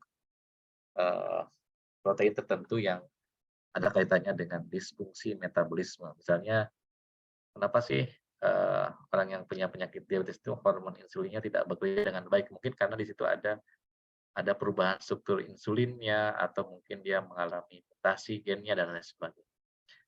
Nah, penyakit mutasi penyakit yang disebabkan karena mutasi gen sampai saat ini belum ada obat. Ya, sulit untuk bisa disembuhkan. Karena kita juga agak sulit untuk menentukan titik mutasinya itu ada di mana. Dan gen mana yang mengalami mutasi ini merupakan salah satu tantangan terbesar ya untuk memetakan kode genetik bagi setiap eh, apa gen yang dikodenya atau protein yang dikodenya itu, apalagi itu yang berkaitan dengan fungsi-fungsi metabolisme ya, sehingga harapannya kan kalau orang sudah menemukan sumber masalahnya dia bisa mengantisipasi atau bisa menanggulanginya, sehingga penyakit-penyakit kelainan genetik atau penyakit disfungsi metabolisme itu bisa teratasi atau bisa dikendalikan ya. Namun sampai saat ini itu belum bisa dilakukan. Ya, manusia itu kan punya keterbatasan. Ya, walaupun bagaimana tubuh kita ini akan seiring dengan usia itu pasti akan berubah gitu ya, mengalami penurunan fungsi, dan itu sudah sunatullah. Makin tua seseorang itu semakin rentan terkena penyakit karena struktur gennya itu mungkin dia sudah mengalami banyak perubahan, apalagi dipicu oleh faktor eksternal ya seperti kebiasaan pola makan, pola hidup dan sebagainya, itu yang meningkatkan stres sehingga muncullah berbagai macam penyakit. Oke, nah sekarang bagaimana sih asal mula penemuan kode genetik ini? Ya tadi sudah saya jelaskan ya, kode genetik itu kan berupa triplet basa nukleotida. Kok bisa sih diketahui kalau triplet ini untuk mengkode asam amino? Nah, misalnya UU untuk fenilalanin, AAA untuk lisin, CCC untuk prolin dan sebagainya. Ini memang dilakukan eksperimen ya. Jadi penelitian tentang kode genetik ini diawali di tahun 1964 ya oleh Nirenberg dan Philip Leder. Dia mencoba untuk mengetahui bagaimana sih proses sintesis protein itu berlangsung dengan mengambil sampelnya itu ribosom dari E. coli ya. Dia isolasi, kemudian setelah itu direaksikan dengan asam amino asil terena yang spesifik ya untuk membaca RNA sintetik ya, corresponding synthetic polynucleotide messenger. Jadi dia membuat mRNA apa ya namanya itu, tiruan lah ya, mRNA tiruan ini dengan cara mengkombinasikan basa-basa tadi, misalnya ribosomnya itu direaksikan dengan poli U ya, yang sudah U semua gitu ya. Ternyata si tRNA-nya itu hanya berikatan dengan fenilalanin. Wah, ternyata kalau begitu untuk U ini berarti dia mengkode fenilalanin. Kemudian bagaimana kalau diganti RNA-nya dengan poli apa namanya adenin, poli adenilat gitu ya, atau AAA. Oh, ternyata di situ yang muncul hanya tRNA untuk lisin dan seterusnya. Inilah yang pertama kali dilakukan oleh seorang ahli biokimia ya untuk menentukan kode genetik itu dari hasil eksperimen mRNA sintetik tadi. Sehingga muncullah istilah kode genetik. Nah, lalu apa sih sebetulnya bagaimana tahapan yang terjadi dalam proses biosintesis protein ya. Jadi biosintesis protein ini agak sedikit kompleks ya tahapannya karena dia melibatkan berbagai komponen apa namanya molekul termasuk juga enzim dan apalagi di sini ada faktor inisiasi, elongasi dan terminasi ya. Di sini kalau kita rangkum ya, komponen yang dibutuhkan dalam tahapan sintesis protein ini dalam E. coli itu ada 5 tahapan ya. Yang pertama ada yang namanya aktivasi asam amino. Maksudnya aktivasi ini adalah pengikatan asam amino dengan molekul tRNA dengan bantuan enzim amino asil tRNA sintetase. Karena ada 20 asam amino yang dibutuhkan untuk sintesis protein, maka setidaknya ada enzim ada 20 macam enzim amino asil tRNA sintetase ya kan, karena di situ enzim itu berperan untuk mengikat asam amino dengan molekul tRNA. Kemudian tRNA sendiri kan tadi dia mengandung antikodon. Kodonnya ada 64. 64 dikurangi 4 misalnya ya untuk stop kodon sama kodon pemula, Dan ada beberapa asam amino yang memang dia punya kodon yang tidak spesifik. Itu kan ada kodon, ada beberapa asam amino itu dia punya lebih dari satu kodon. Maka paling tidak minimal ada 32 tRNA atau lebih mungkin ya dari yang dibutuhkan dalam sintesis protein. Itu untuk aktivasi asam amino. Kemudian di situ juga enzim amino asid renal kan membutuhkan ATP dan Mg2+, ya. Untuk tahapan inisiasi dibutuhkan molekul mRNA. Lalu ada formil metionil tRNA untuk pemula, ya, kodon pemula. Ya, inisiator kodon tadi AUG, subunit ribosom, ya, 30S dan 50S, dan faktor inisiasi IF1, F2 dan F. GTP dan Mg2+. Nah, selanjutnya untuk yang elongasi di sini ada komponen ribosom yang sudah membentuk struktur fungsional yaitu 70S, ya, yang merupakan gabungan dari 30S dengan 50S. Kemudian tRNA spesifik untuk masing-masing kodon, ya. Lalu faktor elongasi, GTP dan Mg2+. Terakhir untuk terminasi dan pelepasan hasil translasi itu ada yang namanya faktor rilis faktor atau faktor untuk terminasi RF1, RF2 dan F3 dan kodon terminasi yang terdapat dalam mRNA. Nah, setelah terminasi ini ternyata protein itu tidak langsung aktif. Biasanya dia mengalami proses modifikasi pasca translasi, ada disebut sebagai post translation processing, ya. Termasuk folding, ya. Di sini dibutuhkan beberapa jenis enzim, ya, untuk melakukan pelipatan, pengikatan kofaktor atau pengikatan komponen lain untuk mengaktifkan protein itu sehingga bersifat aktif secara fungsional. Baik, kita mulai dari tahapan 1 dulu, ya, aktivasi asam amino asid. Nah, tahapan pertama aktivasi asam amino itu oleh amino asid tRNA, itu biasanya dia akan mengikat asam amino itu pada ujung terminal 3. Ini ya, terminal 3 di adenom sini yang mengandung gugus OH. Dia akan berikatan dengan asam amino sehingga menjadi amino asid tRNA. Nah, pengikatan asam amino dengan tRNA ini, ya, dikatalisis oleh amino asid tRNA sintetase. Dengan bantuan ATP yang diubah menjadi AMP dan pelepasan gugus pirofosfat, maka energinya dimanfaatkan untuk mengikat asam amino tadi pada ujung 3 aksen ini, yang ujung OH ini sehingga berikatan dengan asam amino. Nah, amino asid tRNA sintetase ini sifatnya sangat spesifik, ya, untuk masing-masing molekul asam amino yang bersangkutan. Karena kalau dia nggak sesuai dengan antikodonnya, biasanya dia akan memperbaiki kesalahan secara otomatis, ya. Pengikatan amino asid adenilat yang tidak sesuai dengan antikodonnya, itu nanti akan dihidrolisis kembali dan memulai aktivasi lagi dengan asam amino. Jadi ini yang akan terikat di sini kalau asam amino tidak sesuai dengan antikodonnya. Jadi dia akan mengoreksi diri. Sehingga ini reaksinya menjadi lebih spesifik. Nah, kemudian yang berikutnya ada inisiasi. Ya, inisiasi ini artinya permulaan. Bagaimana proses biosintesis protein ini dimulai? Tadi kan sudah ada pengikatan asam amino oleh amino asid tRNA, tapi kan kita nggak tahu dia mulainya dari mana, kodon pemulainya. Maka pertama yang perlu diperhatikan adalah proses inisiasi ini membutuhkan molekul ribosom yang di dalamnya mengandung 16 sRNA. Kemudian nanti ada molekul mRNA sebagai template-nya, ya, untuk proses sintesis protein.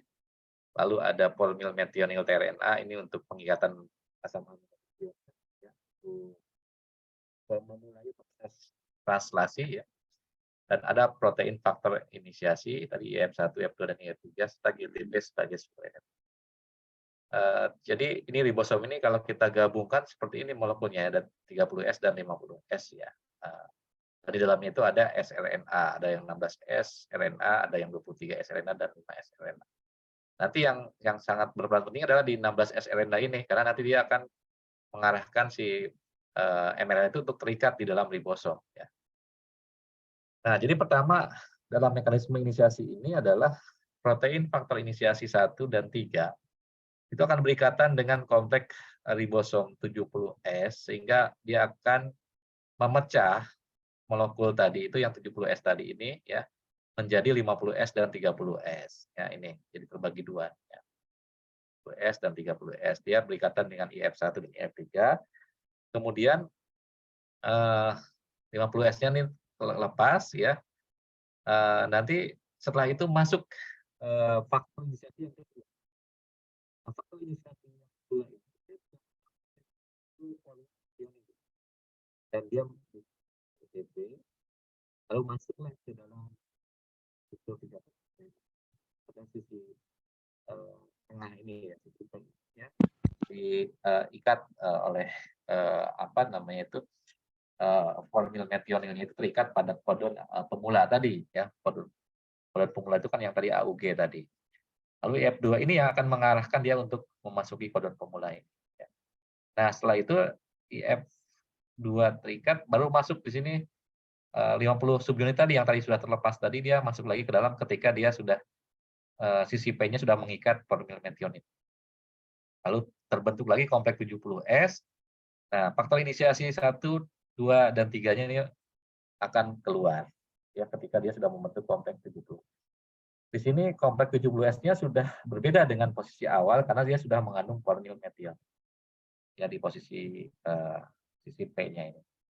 Nah, setelah dia terbentuk formil metionin di sisi P ini, barulah nanti terjadi proses perpanjangan atau elongasi ya, di mana nanti amino asid tRNA itu akan terikat di sisi A yang mana dia telah diikat terlebih dahulu oleh apa namanya ini EF1 ya, EFTU ya. EFTU ini faktor elongasi yang berikatan dengan GTP, dia masuk kemudian nanti di sini ada molekul tRNA yang membawa asam amino tertentu ya. Berikatan dengan sisi A ini ya di sini ya di dalam ribosom ini. Sehingga dia masuk ke sini, masuk ke posisi sebelah kanan ini. Nah, ketika dia masuk ke sebelah kanan ini kan si asam amino yang pertama nih masih ada di sisi P. Di sini ikatan peptida akan terbentuk ya dengan bantuan enzim peptidil tRNA sintase ya untuk mentransfer senyawa asam amino pertama ke asam amino yang kedua ini sehingga dia berikatan melalui ikatan peptida.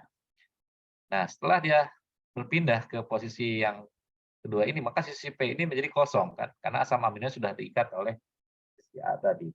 Ya, baru nanti di sini akan ada lagi protein elongasi EFB itu EF3 atau EF2 ya, berikatan lagi dengan GTP. Kemudian nanti dia masuk ke dalam ini untuk menggeser ya posisi daripada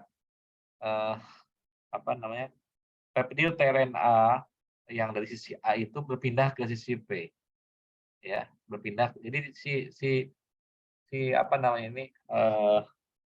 molekul mRNA ini bergerak ya, bergerak dari tadi kan ini kan sudah masuk ini dia bergeser nanti ke sini. Jadi sisi P masuk ke sisi E, sisi A-nya masuk ke sisi P. Nah, sisi A ini kan jadi kosong di sini ya.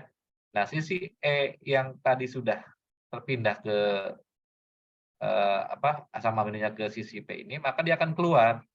Ya, tRNA-nya ini akan keluar karena dia sudah tidak mengikat lagi asam amino.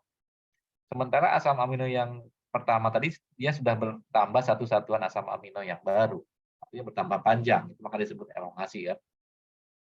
Nah, berikutnya setelah dia masuk ke sisi P ini, nanti akan bergeser lagi di sini ya, menjadi pindah ke sisi A, dan sisi P ini akan kosong. Nah, pada saat isi P kosong ini barulah nanti GTP elongasi yang berikutnya akan masuk membawa asam amino yang baru. Ini terus-menerus berlangsung ya. Ribosom akan bergerak sepanjang molekul mRNA. Jadi ribosomnya sendiri yang bergerak ya. Ini ribosomnya bergerak sepanjang molekul mRNA, bukan mRNA yang bergerak, tapi dia yang berpindah-pindah gitu ya. Melampaui jarak satu kodon. Ya, sehingga nanti peptidil tRNA yang tadinya berada pada sisi A itu akan bergeser ke sisi P dan menyebabkan lepasnya tRNA pemula pada sisi P, sehingga sisi P sekarang berada pada kodon yang kedua, dan kodon yang pertama yang sudah kosong tadi itu akan diisi lagi oleh kodon yang ketiga yang kosong itu akan diisi oleh asam amino yang baru. Itulah tahapan atau mekanisme elongasi dalam proses perpanjangan rantai polipeptida. Dan terus perpanjangan itu berlangsung sampai nanti ribosom itu ketemu dengan kodon stop atau kodon terminasi. Apa saja kodon terminasi itu? Misalnya di sini ada UAA, UAG, atau UGA. Jadi kalau misalnya di sini si peptidyl transferase atau amino asid transferase ini ketemu sama UGA atau UAG atau UAA, maka dia tidak bisa menempel lagi di sini karena ini tidak menggoda sama amino apapun di sini. Tapi yang menempel adalah justru nanti ada yang namanya protein release factor, ya, protein faktor terminasi akan masuk ke sini. Akibatnya apa? Ketika dia berikatan dengan kodon terminasi tadi, berinteraksi dengan RF1, RF2, dan RF3 ini, ya, membentuk kompleks terminasi dan menghalangi ribosom ini untuk bergerak lebih lanjut karena dia sudah diterminasi di sini, sudah di stop oleh si release factor tadi. Akibatnya apa? Maka asam aminonya akan terhidrolisis dengan bantuan molekul air yang akan keluar dari struktur ribosom. Artinya berarti dia sudah selesai nih proses sintesis proteinnya, dan PRNA-nya juga nanti akan keluar karena sudah terputus dengan ikatan peptidanya.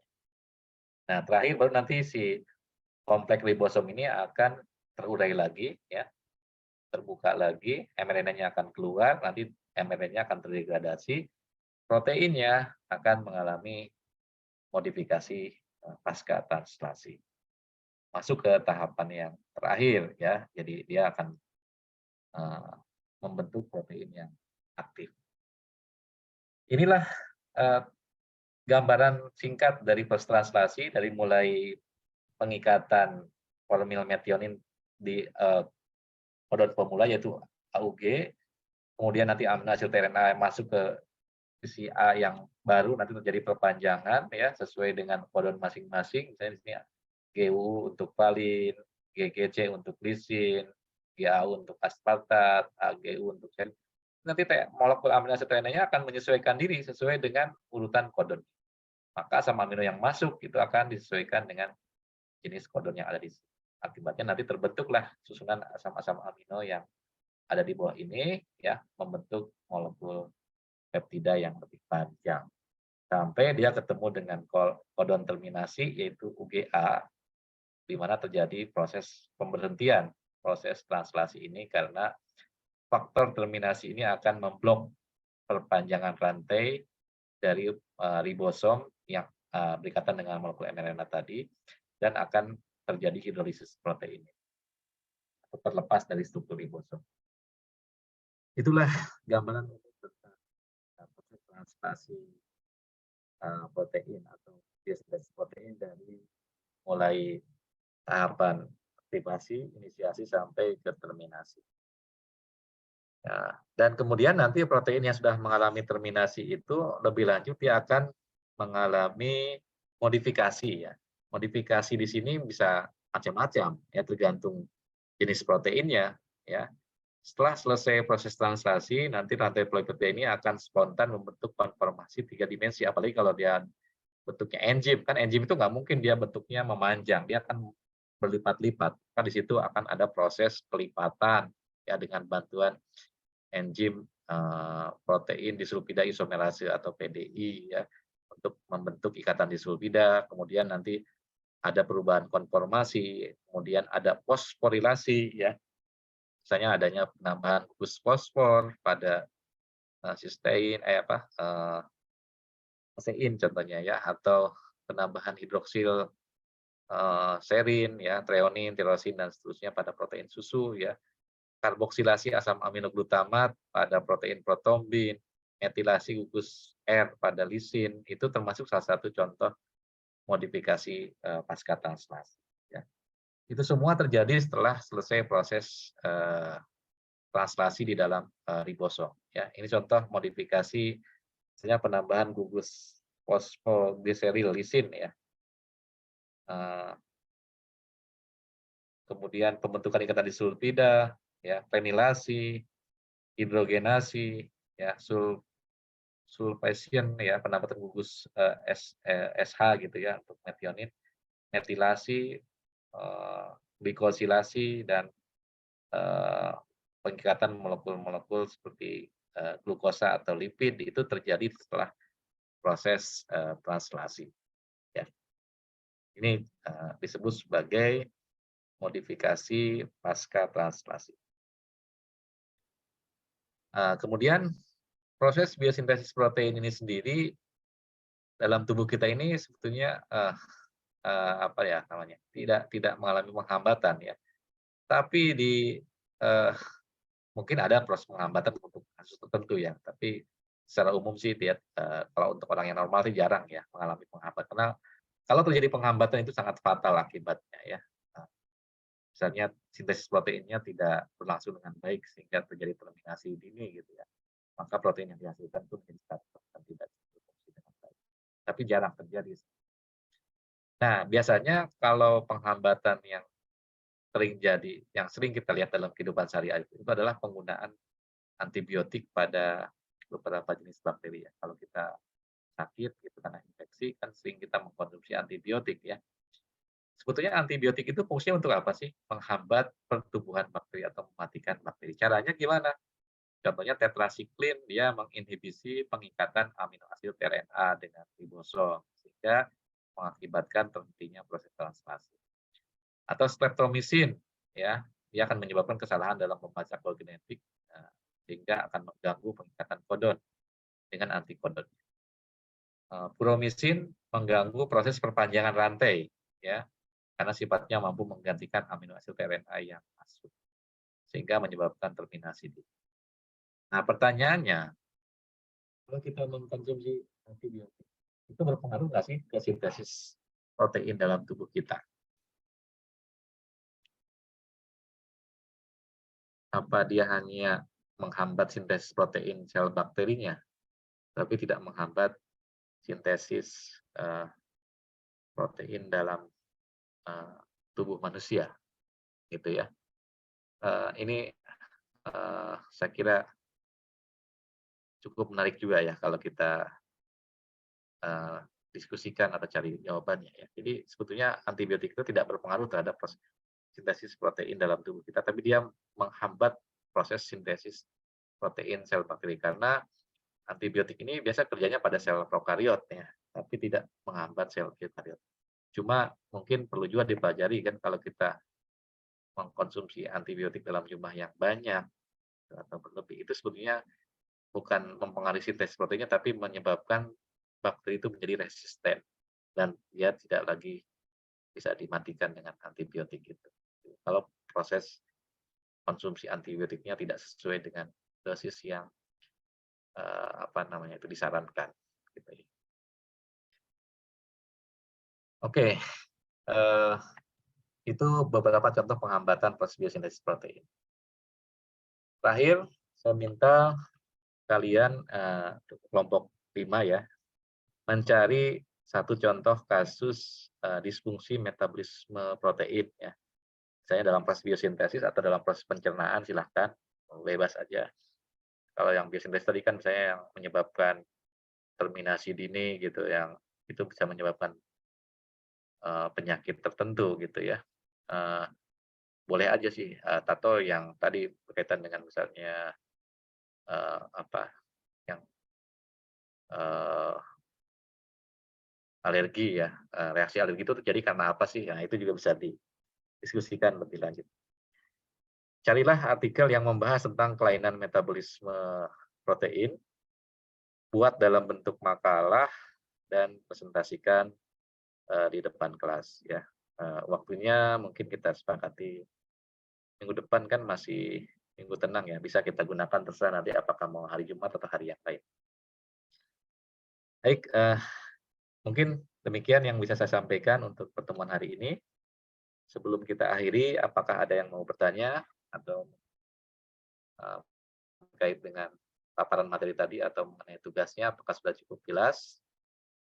Silahkan kalau ada yang mau bertanya.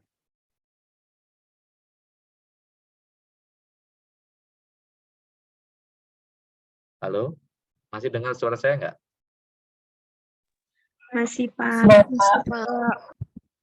Ya, gimana? Ada pertanyaan nggak? Bapak izin memastikan kembali Ya. untuk di kelompok 5 itu kan kata Bapak minggu depan boleh online, berarti online aja ya, Ya. Pak? Online aja boleh, nggak apa-apa. Ya, Berarti minggu depan presentasi sama responsi ya. Ya, tapi kalaupun mau offline ya silakan aja, bisa kita sepakati, yang penting waktunya sesuai ya. Mas saya kalau harus rata kayaknya nggak bisa ya. Ini kan hari Sabtu. Boleh aja silakan nanti sepakati mau online atau offline, nggak masalah. Gimana? terus untuk UAS-nya berarti minggu depannya lagi, Pak? Iya, setelah presentasi selesai. Kan kita masih ada satu pertemuan lagi, presentasi dan responsi ya.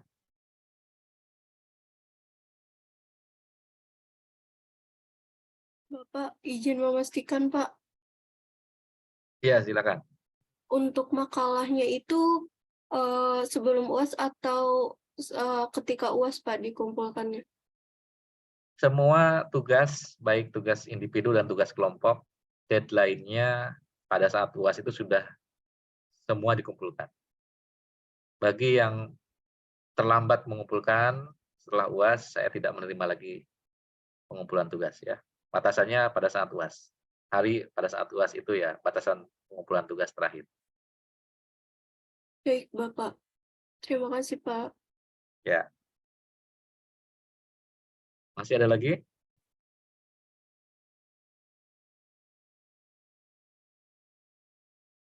Baik, kalau tidak ada pertanyaan, saya cukupkan untuk pertemuan hari ini ya. Sekali lagi jangan lupa nanti untuk materi presentasinya ya, tolong nanti diingatkan lagi kapan kita akan presentasi. Dan untuk hari ini seperti biasa, kalian buat resume perkuliahan ya sebagai tugas individu. Terima kasih atas perhatiannya. Assalamualaikum warahmatullahi wabarakatuh. Waalaikumsalam warahmatullahi wabarakatuh. Terima kasih, Pak. Terima kasih, Bapak. Ya.